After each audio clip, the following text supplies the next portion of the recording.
You just saw After Reading in action. This screencast zooms in on effective execution of after reading in a shared reading lesson. As we all know, preparing ahead of time is key to help a lesson run smoothly and effectively. Of course, you will need to photocopy the constructed response. In addition to that, intellectual preparation is optimal. To intellectually prepare for the after reading portion, you will want to ask yourself which of your annotations will help your students answer the constructed response question if there's annotations in the lesson. You'll want to consider how the question matches the goal for student learning. Think about what student responses you are anticipating and how you can use that information to monitor students' skill mastery. All shared reading plans have at least one exemplar response. However, sometimes responses can have multiple answers. Considering how these possibilities will help you be prepared to support student learning. Before students start to work independently, it's important to take time to launch students into their activity or prompt. To effectively launch students, we need to do more than just pass out a piece of paper and read the prompt. To set students up to work successfully, you'll want to unpack the prompt by highlighting what students will need to do. To do this, you will begin by reading the prompt and helping students to identify which parts of the how they will need to apply within their responses.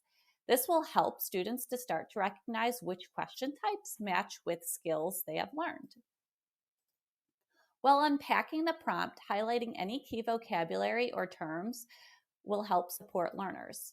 This is a great opportunity to reinforce academic vocabulary and language. Before releasing students to work independently, check for their understanding to reinforce expectations and set them up for success. As we all know, engagement is key to a successful lesson. To promote student engagement during the after reading component, you'll want to stand in a location that is visible to scan and monitor all students. This lets students know that you value their work time and are going to hold them accountable. After scanning, you should circulate and monitor student work and behavior. While circulating, take time to mark notes on students' paper and give them immediate feedback. Immediate feedback is crucial to student learning. This independent practice is a great opportunity to prompt around any misconceptions students are having. Helping students achieve success not only aids in their learning, but it also shows them that you care. Of course, if a teacher notices a student off task, this is a great time to redirect and ensure all students are following expectations and completing their independent work.